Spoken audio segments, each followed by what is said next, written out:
live, and this is a very special edition for me because this one's going to be full of black girl magic, okay? I was really struggling to get an interview in this month. Everybody was busy. It was the pandemic, but fret not. Shanterra of RIZR Footwear decided to come through. Shanterra, how you feeling today? I'm feeling great. Thank you. I appreciate you for having me, inviting me onto your platform. I'm really excited. Um, like to just get going. I appreciate you. Yeah, I am very happy that you're here. I was really like digging deep. I'm like, I've had five male guests. Like, I was like, but the women have something to say in the game too. And like, I asked a couple other, girls, and they were like, we just got a lot going on. And then the whole rug thing happened, and then we connected. And I'm like, I don't know how I got to do it. I don't know when I'm going to do it, but I got to get this person on this show. So I'm glad you're here. Thank you. It's okay. I've been trying to get a rug from him, but he's always busy. Like he blew up overnight. I saw that he had went into your group and he had posted his, I guess his rug. And that's how it happened. So that's super cool. Yeah, and see, the great thing about it is that like when he did that, there was like an influx of people that were watching everybody's social media, and then you came along, and I was like, I'm scrolling on your. We'll get to it because I was scrolling on your Instagram, and I was like, oh my god, this person is super dope. But anyway, though, you feeling good today? I'm feeling great. Thank you. Hope you're doing all right. Yeah, I'm super hyped. So let's just jump right into it, okay? When I connected with you, I'm like, this person's everything dope from head to toe. Like the Instagram is carefully curated. You know what I'm saying? She's popping. You know what I'm saying? She's done up. You know what I'm saying? She's always A1 on the Instagram. But let's kind of talk about the journey on how we got to the fashion game. Were you always into fashion? Like, where did all this come from? So actually, that's I'm glad that you asked that question because fashion is where like everything came from. So I mean, I always wanted to design. Like when I was like 9 years old, I went to the library and I got a bunch of books on like how to like make pillows, and I would just like sew them by hand, like a bunch of pillows, stuff like that. Even back to when I was like really young, like my brother's first baby blanket, I cut it up and turned it into a dress. So that was like the very start of it. But when I was in um like middle school, that's when I discovered Project Runway and I watched like every season. And when I got into high school, that's when I was like, okay, maybe I actually do want to become a designer. So I would watch YouTube all the time and I learned how to actually sew from YouTube. Like I probably watched like 1,000 hours of YouTube videos on sewing before I owned a sewing machine. So when I got the sewing machine, it's like, and I used it and I actually made something. It surprised my mom because it's like, you just got this. How are you? But it's like just everything that I had just been consuming up until that point. Um, but in high school, I started this club called the Fashion Club because my dream school was actually the Fashion Institute of Design and Merchandising in Los Angeles. That's where I wanted to go to school. So they had this program where you can start a club through them, like a chapter at your school. And so I was like the chapter for Fayetteville. I started at my school, and you could get a scholarship to go. So I started it.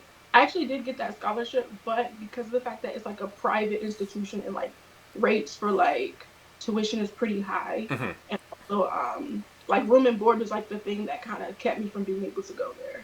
So like straight out of high school, I didn't have the means to be able to like afford room and board at FIDM in Los Angeles. So I didn't end up going there, but I still always wanted to design, so I kept sewing. And I would just make a lot of different things here and there. A lot of people would message me about the stuff that I was creating. I was still just trying to learn, but then it was just like, as far as shoes, how that came along.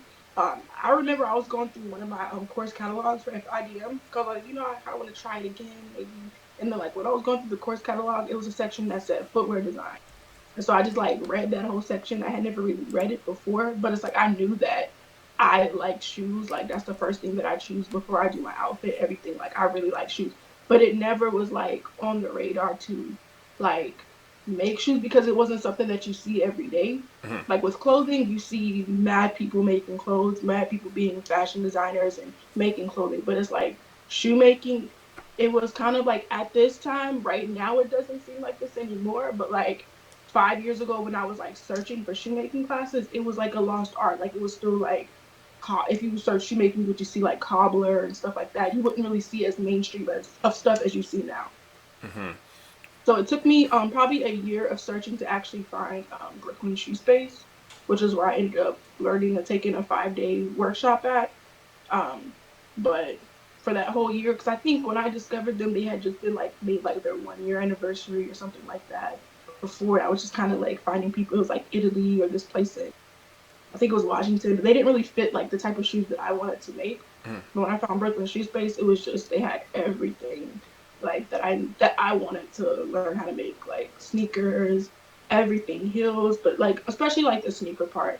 I was, to be honest, I almost strayed away from doing the sneaker part because I felt like at this time, that time right there, it wasn't like a known thing for people to make sneakers. It was still like the culture was still like we have these certain brands and these are the brands that we want to see and things like that. Mm-hmm. So it I remember saying to my cousin, I remember it was July 4th, like July 4th, 2015 or 2016. It was July 4th, 2016. I remember I had a conversation with my cousin, like, I want to take these shoemaking classes.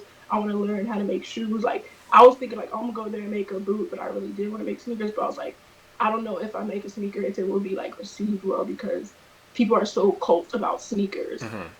But, like, when I went, I was like, I'm just going to do it anyways.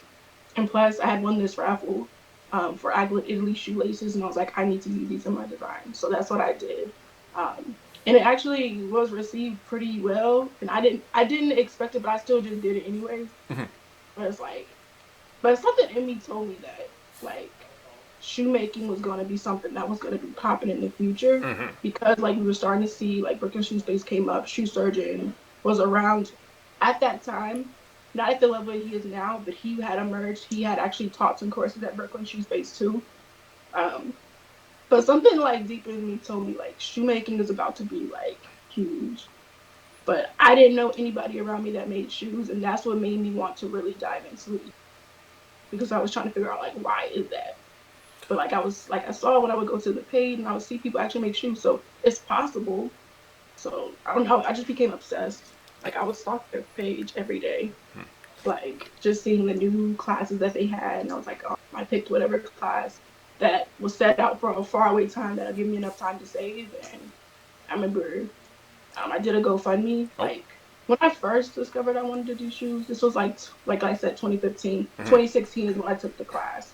In 2015, okay, let me be honest. There was actually one class that I was going to try to take, Okay. but I contacted him and then I lost contact with him. But the class was like $900, so I did a GoFundMe for that class Mm-hmm. originally. I think his name was like Milan or something like that, but he was in New York also. But I lost contact with him, um, and I did the GoFundMe and it didn't get any traction at all. So I kind of gave up on it until I just kept looking. After a year, I found Brooklyn Shoe Space, and that class was $1,500. But I'm like, you know what? I don't care if I don't get any GoFundMe money. Like I'm going to work every single day of September. Like I still have that pay stub. Like I dedicated like 123 hours just so I can pay for my class Mm-hmm. and like my place to stay with the Airbnb. I mean, it wasn't the most expensive Airbnb, but I was like, this will do for the 6 days that I'm gonna be there. This will do. Uh-huh.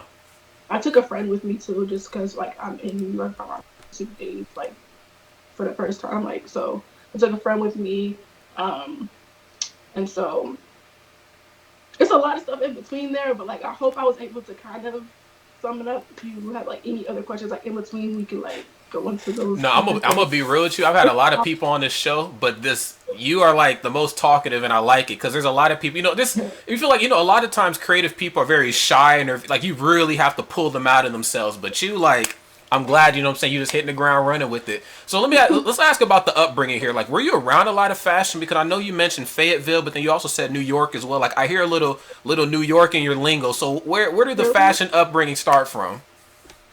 I'm from Fayetteville, North Carolina. Okay. That's where I'm.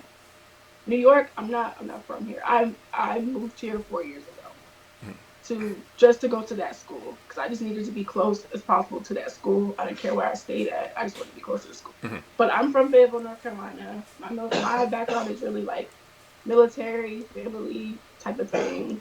Um, but like as far as like being around fashion, I mean, I drew an interest in it. Um, like from the shows that I would watch and things like that. And always had a lot of magazines. And I don't know, when I was younger, I really liked, I guess you would call it like style shows, like makeover shows, Mm-hmm. and like seeing like the transformation that people went through just from clothes. And of course, Project Runway. Like So those elements kind of got me into fashion, and I would always like express myself through like the way that I dress. So that's kind of like the area that I lived in. It wasn't really like a fashiony place. Everybody just kind of had their own like individuals. Some people, I prided myself on having my own individual style. That's how I express myself. So Yeah. I would say that I was always drawn to like New York and big city type of fashion. Yeah, I was gonna say, like, your style is something like I've never seen before. In a good way though. I like it. I love the colors. Like I'm loving like the shapes and the patterns. And I guess that's gonna lead me to my next question. Like, what type of headspace do you put yourself in when you start designing? Because I've seen a few of your mock-ups and I'm like, what is going through, like, these are very different types of designs. I've never seen anything like this. I gotta know what type of creative juices she's working with. So to be honest, I kind of like just design things that like if I kind of be like, what would I like to wear? Like what would I don't know if that's like selfish or whatever, but like that's just kind of how I think. Like what would I like to wear? And I kind of design that. Like maybe what have I not seen before? And then I just kind of like just design from that place. Yeah, I see. And, I don't think that's a selfish thing at all. I do think that, a lot of, I mean, you have to like what you're making to some degree. I mean, Right. you'll never, I've always found, like, in interviewing other creative people, they make things, but they never view it the same as the other people who are purchasing, looking at it, watching, whatever it is that they've made. They don't ever quite look at it the same. But there is a small part of you that actually has to like what you're doing. And I can definitely Right. tell because the sneakers, wow. I love the Thank design. I'm sure you don't have anything in the gigantic size 14, but where did the sneaker design come from? Where did that happen from? Well, I feel like me myself, I love sneakers and I love like the design art like that. My brother, he was like a sneakerhead, stuff like that. So like he kind of like rubbed off on me as far as like that influence. But like I think really I don't have like I don't I guess maybe when you have like a certain tie to sneakers, you have like certain rules and things like that. I just feel like I don't have any rules. So I think that's what it is. Oh, I see. I see. Look, I gotta say, I love the way the design looks. Like, as somebody who has a really big foot, I have a hard time finding shoes that won't make my feet look any bigger than what they are. And when I seen your design, I'm like, I need that. But I just know, like, big feet people just have a thing where they just know that that shoe is not in their size. Right. Yet, maybe one day though, right? Yeah. So, how's your time been in New York? So, I mean, you went from Fayetteville, then obviously you're out in New York. Was that a really big, like, culture shock for you? Like, was that a really big jump? As far as being in New York, it definitely was a culture shock because it's like you go from being in a city where it's like it kind of just moves at like a very slow pace, and in New York it's like it's very fast paced, and then it's like every day when I got a job in New York, so I've been working at the same job for like the past 4 years. So it's like every day like my commute was different. Like I remember having to like commute like 2 hours both ways like every single day, and that was just like the norm for me. That wasn't I wasn't used to that, but it's like in New York it's like you really can like be in the same city but still commute to somewhere for 2 hours, and like it's a normal thing every day. So that was one of the things that I got used to, but I kind of liked it because it kept me like productive, like in a way. Even though now I'm working from home, so it's like I don't commute at all. But like I kind of now that I think about it, and it's like a pandemic and stuff like that. Like you start reminiscing, so I'm like, oh, I miss like that, but I'm cool. I'm cool working from home. So if we stay like that, I'm cool. But it's like definitely, and then just the different cultures in New York. So of course it's a culture shock because it's a huge melting pot. Like when I was in Fayetteville, we consider it kind of like a melting pot because of the fact that it's the I guess it's considered the largest military base in America. Okay. So it's a melting pot of different, I guess, states and maybe different cultures too as well. But New York is really like it's different. Like you could be in a different country, like if you go to a different street, like it's just crazy. So that's one thing I liked about. Well, I'm still in New York. That's one thing I love about New York. Yeah, So yeah, it's definitely a culture I'll say shock, that. and I'm with you like on the whole commute thing. I was commuting from Passaic, New Jersey, and Mm-hmm. then just of course crossing the Hudson right over into Manhattan, and I'm like, oh my god, people do this shit every day. Like this is a long commute. I'm used to just boom interstate, boom Uber, but in New York, you really have to, melt into the city. So, I mean, you've been there for so long. I mean, do you like basically you consider yourself a New Yorker at this point? Like, you feel like you got it down to a T? Yeah, because I feel like, oh, I don't say that to you, but I feel like I have certain New Yorker ways now. It's like if I was to go back home, I would probably have a very New Yorker way of viewing certain things, and like I catch myself sometimes. I can't really tell you what I catch myself, but I just sometimes I catch myself. Okay, that's very, because I'll watch things from like the past, like videos of when I first came here, like stuff that I would shoot, like the way that I would act. I'm like, wow, like I can tell the difference. I can tell the difference. Hell yeah, that's what I'm talking about. Yeah, and it's like here I can't get 3 a.m., 4 a.m. peaks. Like, you ever just be up at night like, dang, I'm up designing, I'm doing my thing. I just need food. But I can't do that here. Can you do that in Fayetteville? Just get like food all night? Mm, I don't know, maybe now, but if there's like a place like McDonald's or something open, like that's like 24/7, and you like order it from DoorDash or something like that, maybe. But like back then, no. But that's all I knew. But when I came here, I knew a whole different world. And then when I went back home for a little bit, I was just like, okay, what are we doing? Like I don't like there's nothing open. I didn't understand it. So it was different. Like I remember going to Atlanta and feeling that way. I'm like, why is stuff that open? Like I don't know, maybe I wasn't going to the right places. I don't know. But it's just the South is just different. Like New York and Times Square, maybe not right now, but New York and Times Square, like it could be 4 in the morning, but it's like so much light. It feels like the afternoon, and it's like people are always out at all times. But I haven't been to Times Square that late now, but like back in the day, definitely like yes, Oh it yeah. would be like Oh yeah. it's cool.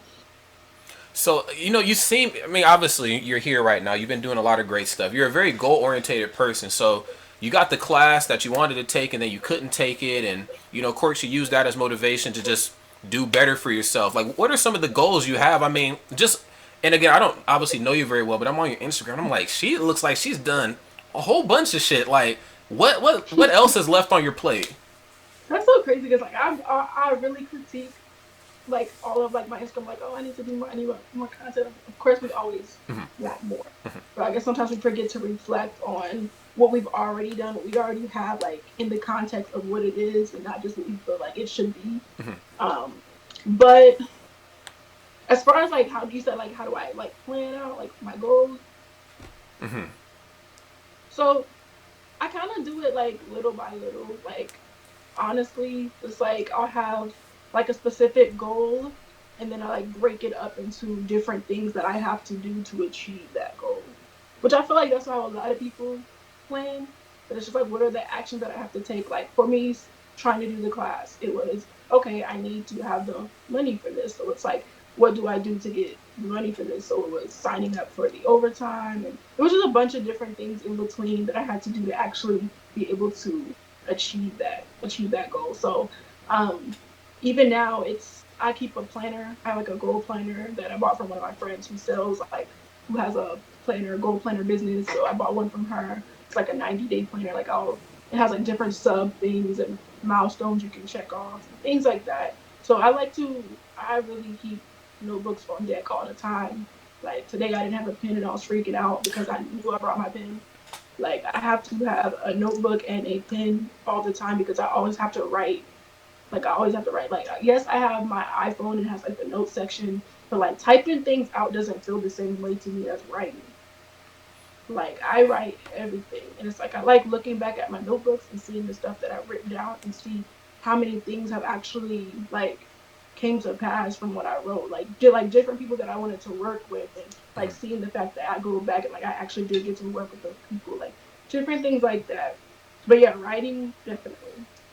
Yeah, I'm with Right. that. There's just it's something about writing. It just feels more concrete. You get hit with Right. an idea at any time. You're like, if I put it on ink and paper, I can't erase it. I can't accidentally delete it. I can't drag and click it, like it's there forever. And I'm with you on Right. that. Exactly. So the name RIZR, I love the name a lot. Where does the name come from? Is it an acronym? Like what? Like how did you come up with that name? So I've always had the name like terrorizing, which is like kind of like what my Instagram. I broke it up Holy into shit. stores. That is dope. Yeah.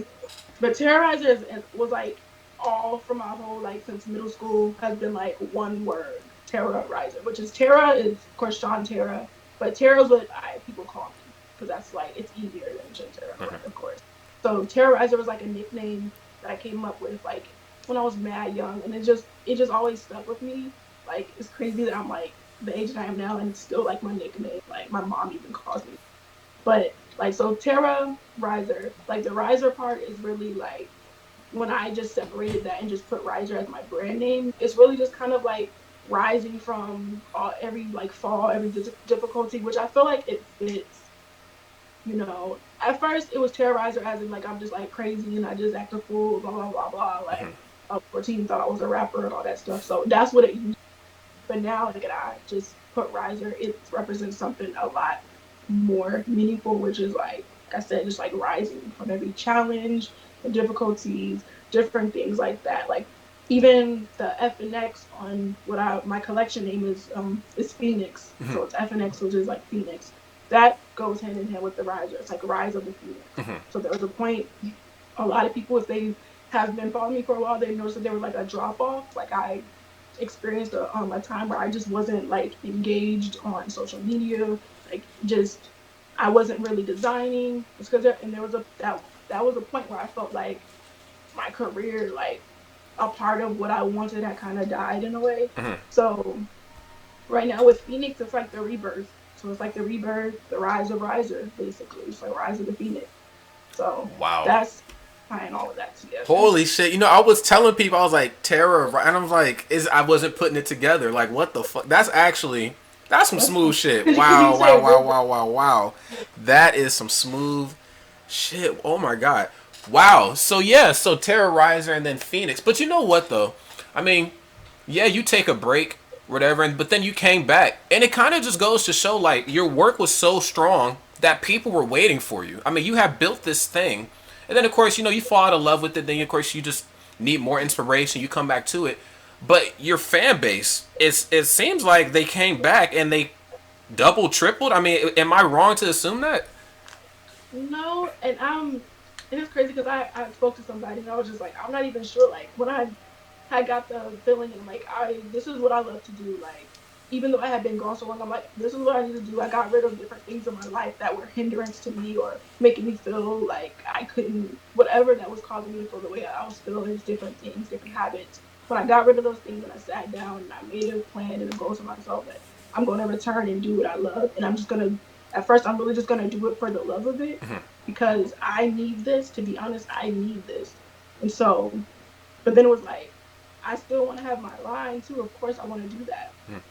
But I just thought to myself, like, will people care? Like, will people care? Like, I know I care and I still want to do it. But I did think to myself, will people care? Because I had been gone so long.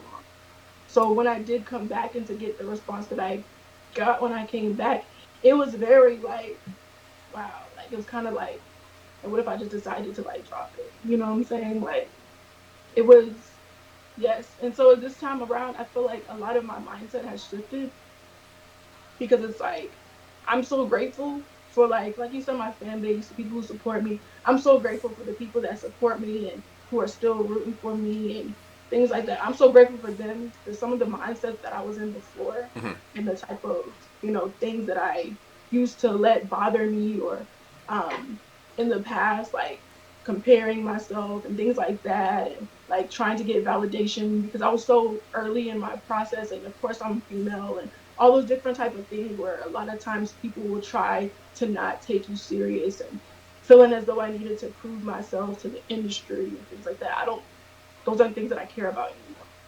Like I really just care about my supporters and the people that rock with me, like giving them, what they came back for, what they stayed around for. That's what I care about now. It's not about trying to prove myself to anybody in the industry to prove that I'm a designer or I'm a real designer or any of that type of stuff. It's not about any of that. It's really just who rock with me doing it for the love of it, and then just putting out great work that I feel that I can be proud of.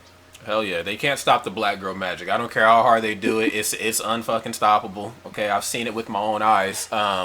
So wow, I mean, I mean, here you are. How old are you? I guess I never asked you that.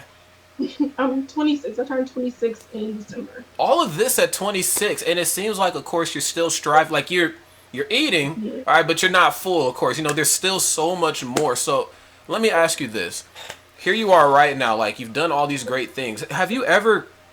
Do you go to sneaker conventions? I mean, I see your footwear, and I just feel like people at these conventions would just love that. Okay, so in the past, these are things that I really wanted to be a part of, like sneaker conventions and stuff like that. Mm-hmm. I think I did like one sneaker type of show in Fayetteville, like the night before I moved. Oh They were wow. doing it. I just attended it. That was like my last night in Fayetteville.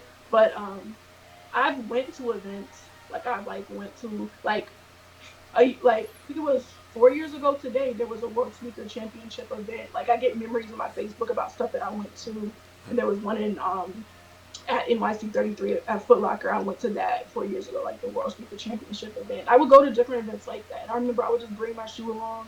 Like I said, 4 years ago today, I met Dwayne Edwards. He signed my shoe.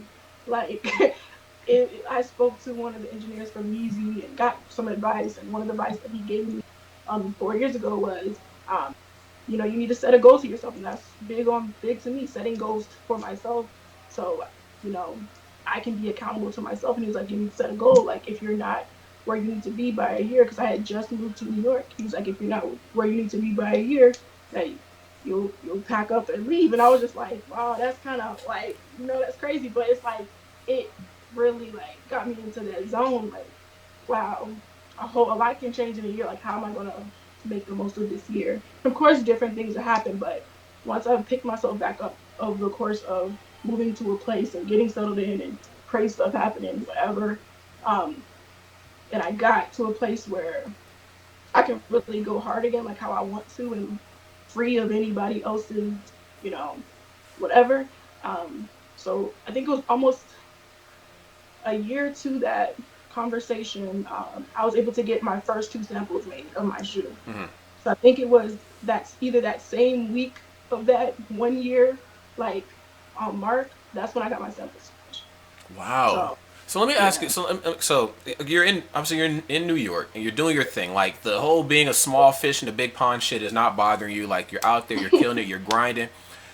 Now you've mocked up these sneakers. Where did that design come from? Was that, I mean, did you draw inspiration from somewhere else, or like, I mean, how did that come about? I really, like I said, I like to design stuff that I like. Mm-hmm. I like that silhouette of a sneaker where it's just kind of like it hugs the foot and then it has like the big sole at the bottom and stuff like that, because I like it. Because for me, as a female, I guess just me, like the reason why I like that is like your feet doesn't look super big, and then it's also like what you're saying, like um, the feet doesn't look super big. Of course, there's proportions to it, and then the big sole, it kind of makes everything on top of it look smaller. I don't know. It's just like a thing where you kind of practice with proportions and try to like experiment. So that's why I guess the scientific reason why I'm drawn to that type of silhouette is just sleek. Of course, camouflage, that's always been a part of what I love. Like if you go on my page, like there's mad camouflage stuff on there because I don't know, the camouflage is my favorite print, and I come from a military background, like whole family military. So growing up in Fort Bragg, you see so much just camo everywhere. So that was just like the uniform of like just my life. So I didn't serve, my family served, but I just was in love with that print. So I just incorporate it into anything that I do. Like any collection that I do, I'll probably have something camouflage. When I first did my first two samples, the black shoe, it had camouflage laces. Mm-hmm. So I found some type of way to incorporate camouflage on there.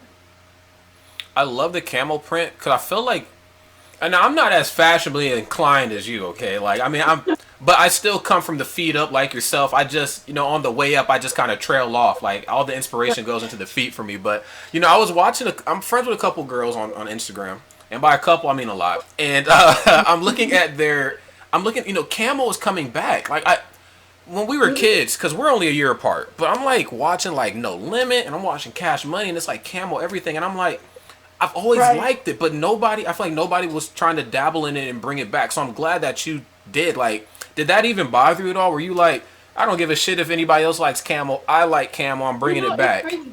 That's why when you said like Camel's coming back, I'm like, oh, it did, like it left. Like I don't know because I'm just like so obsessed with Camel and Camel everything. I didn't even notice if it wasn't out because like I still would be drawn to it. So that's interesting. But yeah, like I'm like I don't care. Like for me, it's like all years is classic for me. So, but yeah, I was actually in Louisiana during that like no limit time. So that Holy was like shit! Really? yeah, I lived in like 99 to 2000. I lived in Louisiana. I lived on a Fort Polk, so it was like a military base. But like, I don't know. I wonder if that had any type of inspiration on me as a kid. I feel like it might have just had a little bit, but in a good way though. I mean, hell, that was a huge part of hip hop history and culture. I mean, the fact that you got to be a part of that. I'm in Nebraska right now, but I move around a lot. So sometimes I'm in Toronto, sometimes I'm in New Jersey. But I mean, to be in Louisiana during that time, I wouldn't. I was I a mean, kid, but like you still see everything around you. So I remember being in Louisiana during like the Cash Money, like when they was coming out and all of that, like No Limit, all of that. Like I remember that was like a huge thing. So I remember that. wow, what the hell? So here we are right now, 26. You know, you've done so much. Of course, you want more. We're moving to the next milestone in your life. So I mean, can I anticipate these sneakers at Foot Locker or something? I mean, I need a pair in my size. I can't. I mean, what is the next thing for you? Because I want to walk into a store and be like, I interviewed that girl. I know these sneakers. Just trust me, these are dope. Like, what is the next big thing for you? If you can talk about it. I mean, the next big thing really is just getting my first launch out. That's for me. That's big. Like being able to get this accomplished. That's big for me. Like right now, it's going to be like direct to consumer, like my website, everything like that. But to me, that's big. Like being able to control that. But in the future, of course, like when things get to if it ever, but like retail is a very important. Um, but right now, the big thing right now is launching my first shoe. We start production on the first.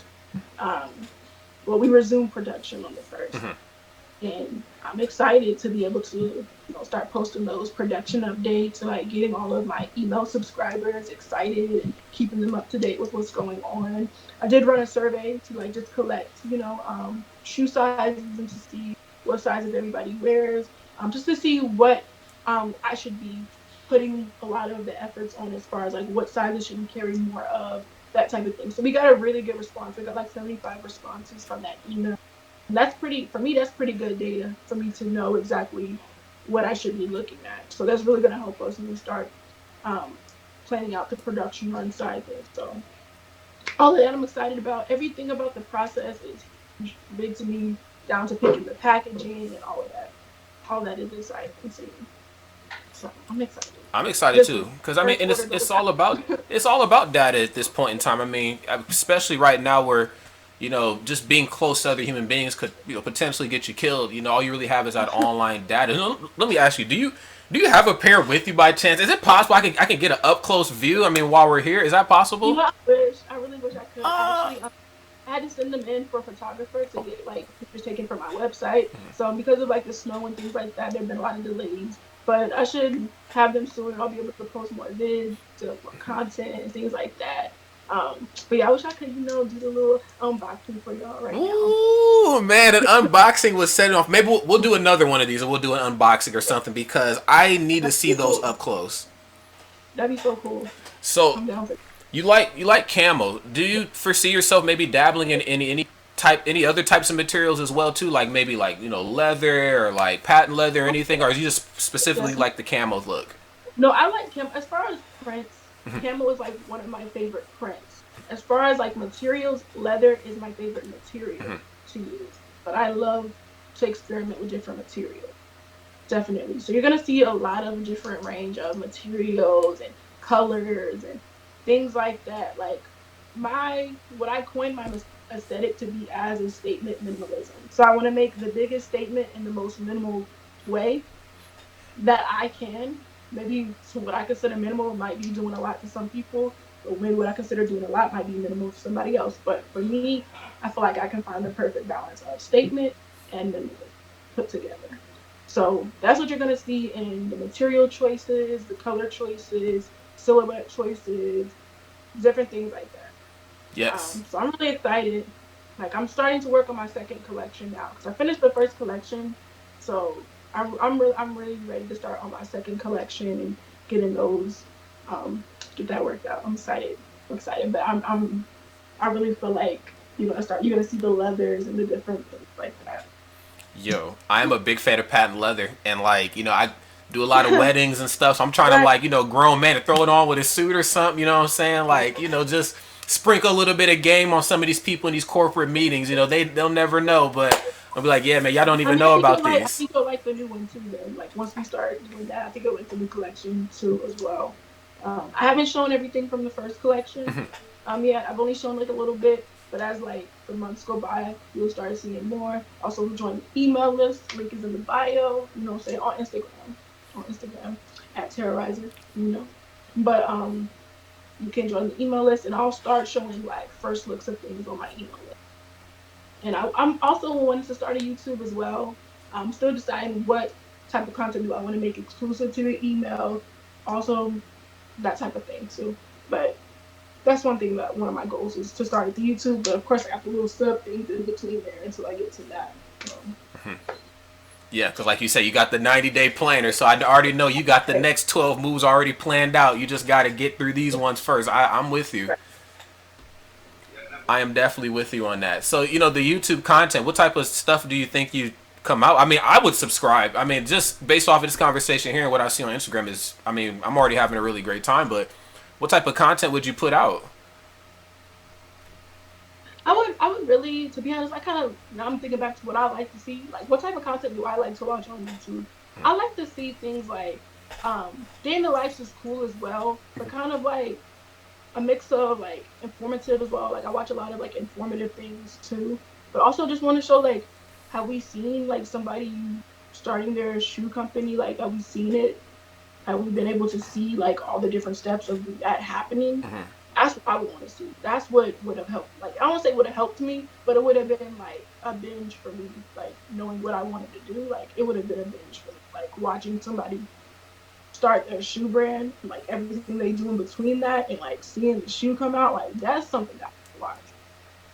So I don't know, maybe that might be something that I want to work on. I've been documenting for a few years. Like I've been documenting everything for a few years. Of course, it was like a year and a half where I really didn't feel like I had anything worth documenting. I was in that weird place. But like I feel like everything is notable because everything is a part of your journey. Um, it's stuff that we might not even want to talk about, like the stuff that I went through, like for that year and a half, or whatever. Like I might talk about that, but it's like you know, it's life. We're human beings. Like we go through things. It's not all pretty picture Instagram type of stuff. Like it's real life day to day. So I don't know. I mean, those are things that I'm not saying I want to share like intensely everything, but like just let people know like you can go through something and then you could come back. Yes. Like it's never too late. Yeah, 100%. And, I just think right now the way you've even like described your story lets me know that like if you ever made content, it would certainly be something worth subscribing to. I mean, we live in an age right now where people love documentaries. People love seeing other people that they can relate to on that level. And as many cool people as we follow on Instagram, let's be honest, nobody's posting the bad parts. But you want to do something on YouTube where you're posting your journey from the ground up. Obviously minus a couple personal parts, but for the most part Right. it's everything from the ground up. That is a I mean that speaks volumes to your character. I don't know if you know that. Thank you. I appreciate that. Yes, that speaks volumes. So last question here. I want to talk about like your inspiration. Are there people that you is there anybody that you look up to? Like I know like you said you watched a lot of fashion shows as a kid, but is there anybody like right now that you would want to work with or that that you would want to collab with? Like who's out there? Who would I want to collab with? There's a few people that I'll probably reach out to, like indie people. Like indie people inspire me, like people who have made things happen from the ground up. Of course, there's big people as well, yes, but it's like be able to create a new generation or something. That's what inspires me. I'm Jennifer Lee. She's somebody she does like heels and boots and stuff like that. But I love her work. She like really inspires me. Um, like just every day. Like she's somebody that like I look forward to seeing her content like every day, like her shoes and just all of that. And there's like some other indie people too that I might reach out to, as far as like collabing, just different things, like how we can make things happen. I'm inspired by so many different things, like different industries too.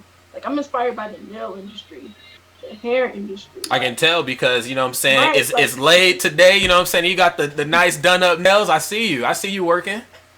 those things inspire me. Like I don't know, like I'm inspired by just like people not being afraid to like just like serve, like because I feel like I went through a period of time where I didn't feel like I feel like I was just here to just like give and not receive.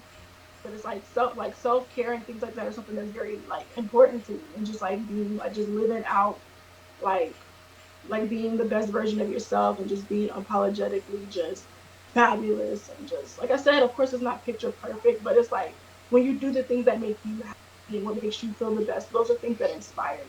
Like if I see somebody like wearing bright colors, just if that's what they want to do and that makes them happy, those are things that inspire me. Like, because that was that person I was. I would wear a tutu to work one day. Like everybody was looking at me, but it's like this is what I want to do. Like individuality and just like I don't know. Those are things that inspire me. Like just those type of 100%. And I'm with that. You know, I think perfect, of course, is certainly subjective. And even though none of us, we might not feel like we're picture perfect, like J. Cole said, we're still worth the picture still. And I'm very happy that, you know, I mean, African American women are out here making strides like this. I mean, of course, we know how the game is, we know how messed up it can be. And I feel like sometimes when it comes to like women, the world it feels like people are against them for no reason. But looking at what you've done, I mean, it looks like you got a clear-cut plan for yourself, and I'm excited, you know, to see where you go in the future with this. This is amazing. Thank you so much, Rodney. I really appreciate it. Like I said, thank you again for allowing me to be on your platform and speak. Like I'm really gonna be like keeping up, watching like things that you do and stuff like that. Like I'm really excited to see what you do as well.